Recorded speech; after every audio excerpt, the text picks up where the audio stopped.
Bonjour et bienvenue dans la suite de notre formation en JavaScript. Il est question pour nous, à ce niveau, d'apprendre à créer, à utiliser et à manipuler les tableaux en JavaScript. Cependant, pour bien comprendre les tableaux, sinon pour comprendre les tableaux tout simplement, il est indispensable de connaître des concepts intermédiaires. C'est le concept d'objet en JavaScript. Les objets sont une notion fondamentale en JavaScript. C'est la raison pour laquelle nous avons fait ce cours intermédiaire où je vais vous expliquer ce que sont que les objets en JavaScript et comment les utiliser, sans quoi il sera vraiment difficile de comprendre la suite de notre formation en JavaScript, en l'occurrence les tableaux. Bien sûr, les objets, c'est une notion très large. Il y aura d'ailleurs des chapitres, des cours uniquement consacrés aux objets en JavaScript. Et dans ces cours, nous allons apprendre à créer nos propres objets et à les utiliser en fonction de nos besoins. Mais là, nous allons apprendre de façon générale les concepts fondamentaux des objets, ce qui vous facilitera la compréhension de la suite de notre formation. Je vous prie donc d'être vraiment très attentif parce que absolument tout ce que nous allons dire dans cette vidéo va vous servir pour la suite. Avant de commencer, je vous invite, si pas encore, à nous rejoindre en vous abonnant et en activant les notifications. Bien sûr, comme toujours, nous allons utiliser un exemple pratique, ce qui est bien pour la compréhension et l'assimilation. Mais avant ça, nous allons faire un peu de théorie. C'est indispensable.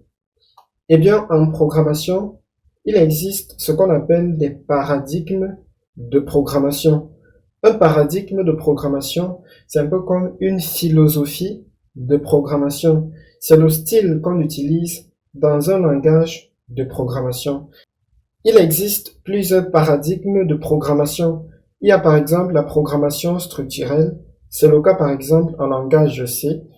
Il y a la programmation orientée objet, comme en C++, en C# et en Python, en JavaScript, par exemple. Il existe aussi le paradigme, je sais pas moi, fonctionnel, où on passe le temps à écrire des fonctions. C'est le cas, par exemple, pour le langage Erlang, que j'ai dû utiliser une fois. Eh bien, il existe beaucoup d'autres paradigmes de programmation, mais je prends ces exemples pour que vous compreniez ce que c'est. C'est la philosophie de programmation. Eh bien, en programmation orientée objet, on utilise des objets. En programmation fonctionnelle, on utilise des fonctions. On va classer le JavaScript parmi les langages orientés objet. En fait, JavaScript n'est pas vraiment un langage orienté objet sous tous les rapports. C'est pour ça qu'on va dire que JavaScript, c'est un langage orienté objet par prototype. Ce sont des notions que nous allons approfondir lorsque nous parlerons des objets, lorsque nous ferons des cours consacrés vraiment aux objets en JavaScript. Eh bien, en programmation orientée objet, comme je le disais, on utilise des objets. Un objet, c'est la représentation en fait en programmation d'un objet, d'un concept ou bien d'une idée. Je prends un exemple. Une voiture, c'est un objet. Un humain, un être humain, c'est un objet. Un objet possède une structure qui lui permet de fonctionner et qui lui permet de communiquer, d'interagir avec les autres objets. Je prends un exemple. Dans la vie courante, une voiture, c'est un objet. En programmation également, on peut créer un objet qui est une voiture, qui est la représentation d'une voiture. Une voiture, par exemple, a, je ne sais pas moi, une couleur, une marque, un modèle. Une voiture peut accélérer, freiner, klaxonner et bien d'autres choses encore. Eh bien, c'est la même chose en programmation orientée objet. Lorsque nous allons représenter une voiture dans notre code, notre voiture sera comme une copie parfaite d'un objet réel.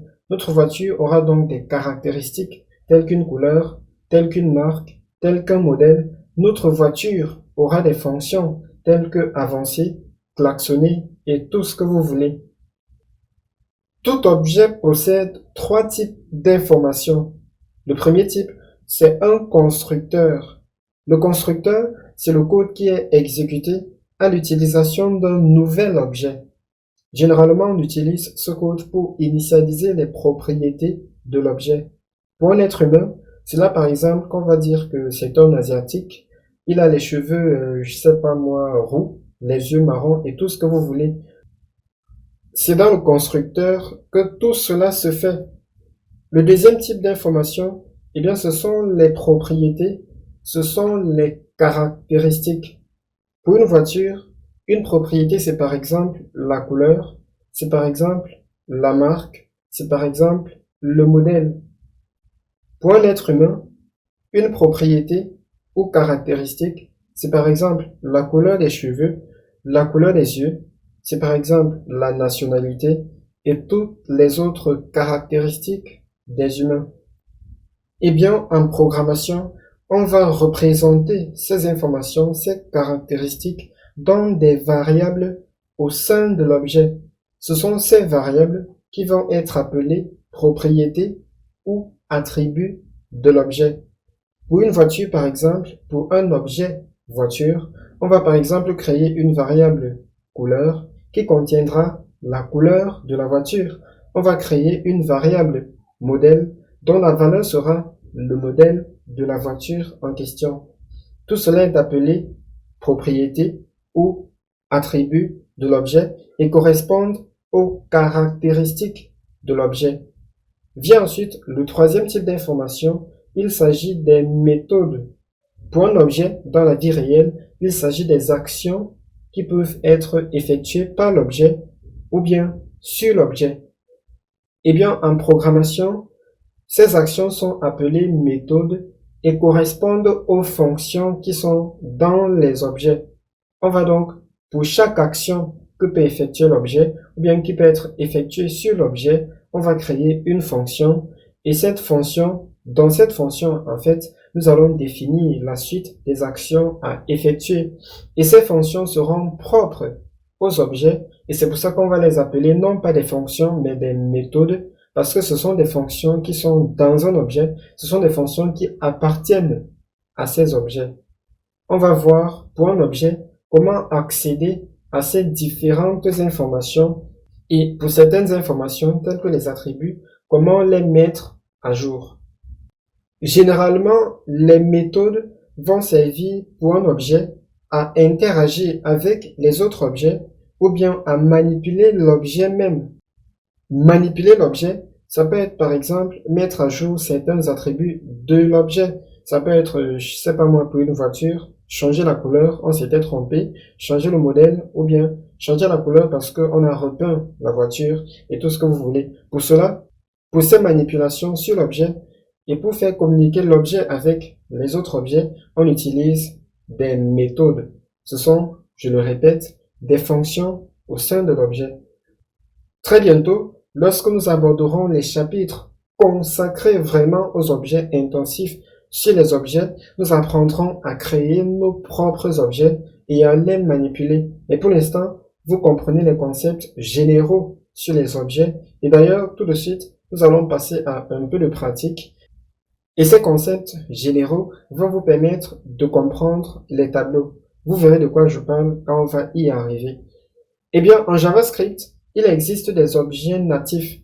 Un objet natif, c'est un objet qui vient avec le langage de programmation et que nous pouvons juste utiliser. En fait, lorsque nous créons des variables, nous créons en même temps des objets. On va généralement dire que JavaScript n'est pas un langage typé parce que absolument toutes les variables contiennent des objets. Seulement ces objets sont de nature différente. Ça peut être les booléens, ça peut être les numériques, ça peut être les chaînes de caractères. Pour la pratique, nous allons créer une variable de type chaîne de caractères, sachant que cela va créer un objet de type string. String, c'est l'objet qui gère les chaînes de caractères. Nous avons donc une variable, nous allons l'appeler chaîne, tout simplement, qui contiendra la chaîne de, je sais pas moi, caractères, comme ceci, hop.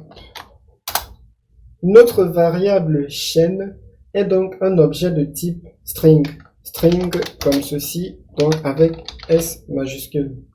Eh bien, nous avons dit que un objet possède trois types d'informations.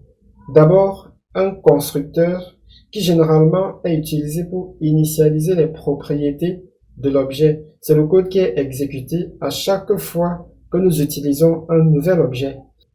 Pour les objets natifs, tels que l'objet string qui gère les chaînes de caractères, tout ceci est automatique car le code de l'objet a déjà été créé. Un objet possède également des propriétés.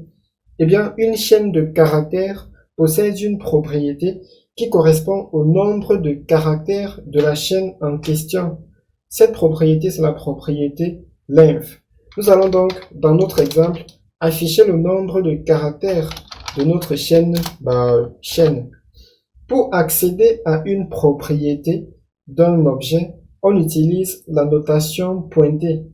Chaîne.length signifie tout simplement la propriété length de l'objet chaîne.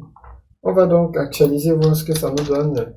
Ça nous donne 22. Et donc notre chaîne ici, ma chaîne de caractères, contient 22 caractères. Ça, c'est une propriété de l'objet string qui gère les chaînes de caractères. Un objet possède également des méthodes. Une méthode, c'est par exemple des opérations sur l'objet. Eh bien, les chaînes de caractères possèdent également plusieurs méthodes aussi, parmi lesquelles une méthode qui permet de mettre la chaîne de caractères en majuscule. Nous allons tester cette méthode-là. Eh bien, d'abord, nous allons afficher notre chaîne. Nous avons bien ma chaîne de caractères. Eh bien, la méthode en question, c'est la méthode toUpperCase. Comme ceci, toUpperCase. Les méthodes étant des fonctions, seulement ce sont des fonctions qui sont attribuées aux objets. Et vous savez, à l'appel d'une fonction, on suit toujours par une parenthèse, c'est ce que nous avons vu. Pour accéder donc aux méthodes d'un objet, on utilise de même la notation pointée pour signifier qu'on appelle la méthode toUpperCase de l'objet chaîne. Et bien sûr, les méthodes étant des fonctions, on va suivre par des parenthèses vides, car ça correspond bien à l'appel d'une fonction. Sans les parenthèses, on serait en train d'accéder aux propriétés de l'objet. On va donc afficher notre chaîne toUpperCase, ce qui donne bien ma chaîne de caractères, et vous voyez que c'est en majuscule. C'est le résultat de la méthode toUpperCase sur notre chaîne de caractères. Il existe également des méthodes sur une chaîne de caractères sur l'objet string, telles que toLowerCase, qui permet de mettre la chaîne en minuscule. Après nos cours dédiés aux objets, nous allons en faire d'autres dédiés à certains objets primitifs tels que string, les chaînes de caractères. Nous allons donc revenir dessus et nous allons explorer toutes les possibilités qui s'offrent à nous. Tel que l'objet number, tel que l'objet math, vous allez voir, ça va être hyper intéressant. S'il y a des choses sur lesquelles vous avez envie de revenir, n'hésitez pas à utiliser des commentaires. N'hésitez pas non plus à vous abonner, à activer les notifications si vous n'avez pas encore rejoint la Team 0. Un like, un commentaire positif, ça ne fait pas de mal non plus. Je vous dis à très bientôt pour les choses très sérieuses en JavaScript, les tableaux. Ça va être de plus en plus passionnant. D'ici là, continuez de travailler, de pratiquer et de gagner en expérience.